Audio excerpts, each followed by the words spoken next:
a topic for a long time that I've been wanting to talk about, and it's like, what bike should you start on? You know, there's tons of bikes that you can start on. Honestly, it just depends on how comfortable are you on two wheels. But I think the first and most important thing is you should take the MSF course, or in California it's the CMSP, I think. But it's a motorcycle safety training course, and it's honestly the best way to know if a bike is for you or not,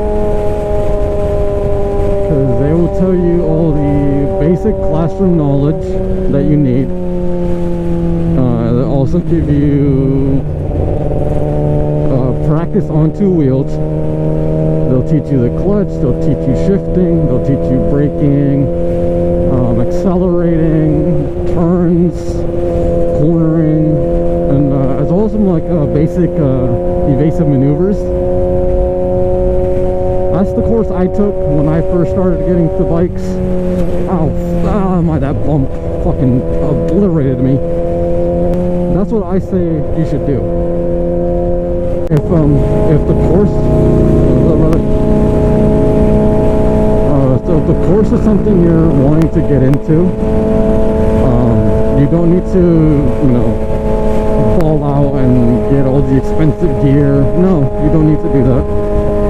You can go to a motorcycle store. There's Cycle Gear is the most common one, of course. It's better to go in person. There's also Dainese. But just go to Cycle Gear, talk to the reps there, and get fitted for a helmet. You can get a nice, good, like Sedici helmet for like $200, which isn't bad at all. And then a good riding jacket. I personally am a fan of Alpinestars, but there's other brands too that are cheaper. That, and then gloves, of course, which will probably be like around 150 to 200. What else? A good pair of riding shoes. Usually over the ankle boots are perfect. That's what they require. There's traffic up ahead.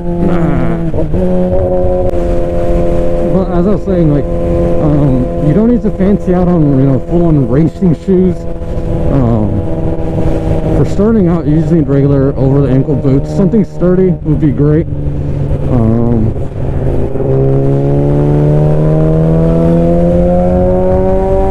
Something sturdy would be great. As long as it's over the ankles, and then obviously pants.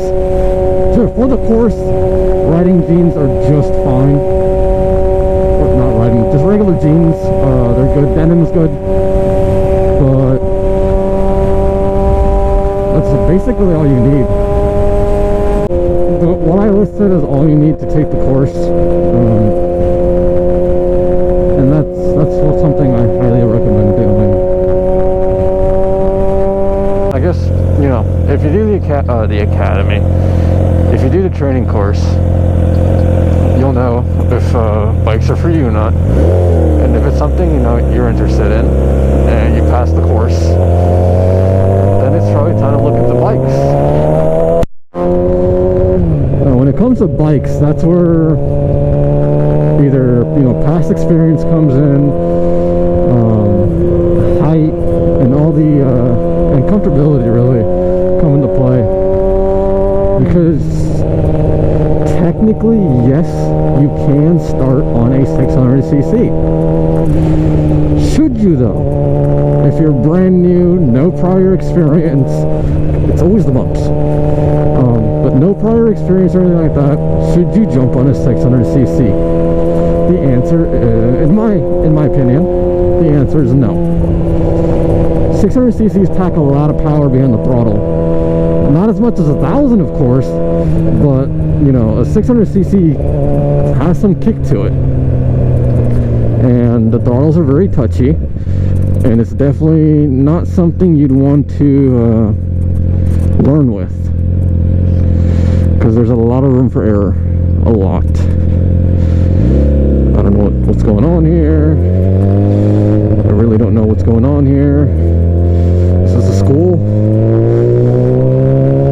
Something. But yeah, if you're brand stinking new to riding, don't jump on a 600cc, because it is easy to get into power. Very easy. So like as I was saying earlier, you guys probably gonna notice a camera change here. I forgot my GoPro's battery, so I did bring the 360 though. So we're rocking the chin mount 360.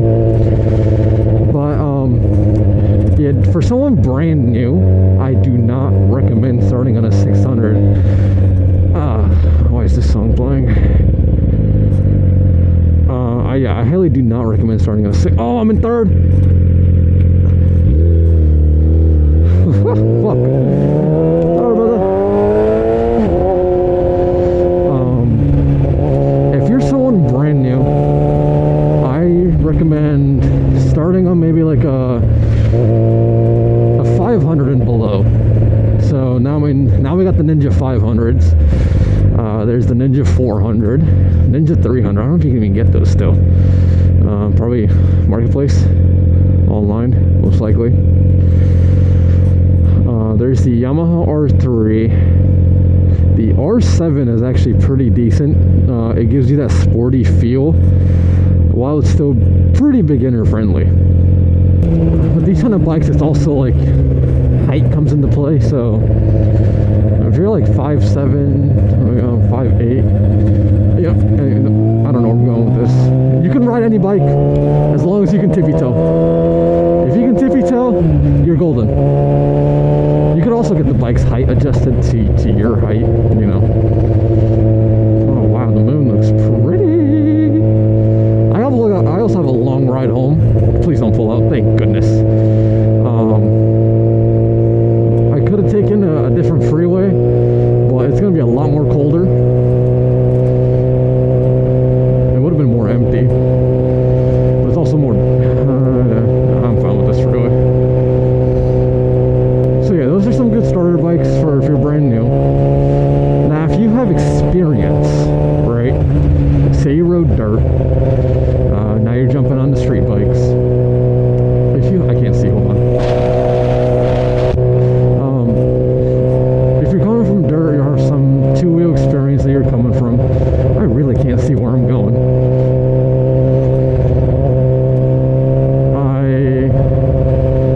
A 600 might be an okay starter, if I'm being honest, if you have prior experience.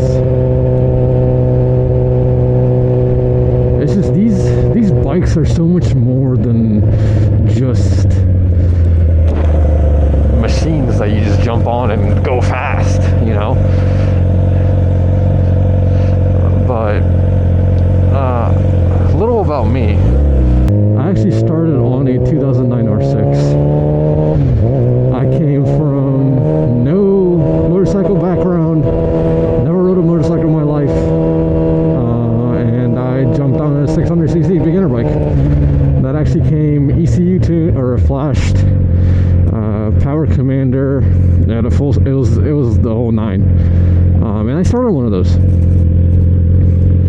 So it can be done, but that's where it all depends on how mature you are as a rider. So, because when I say this throttle is no joke, it's no joke. So it all really depends on how you are as a rider. You know, as you get comfortable, of course, yeah, have fun. You know, it's a 600cc sport bike. But I took my time and really learned the power, the bike. I'm out of breath. But I really learned all that before I really started pushing it. I had that bike for about a year, and then I ended up getting my 2020 R6. And I'll tell you now, this is still stock ECU, but the power band still gets to me. it's fast. Would I want a 1000cc? Yes, I'd love a 1000cc, but I don't need one. A 600 is perfect for everything.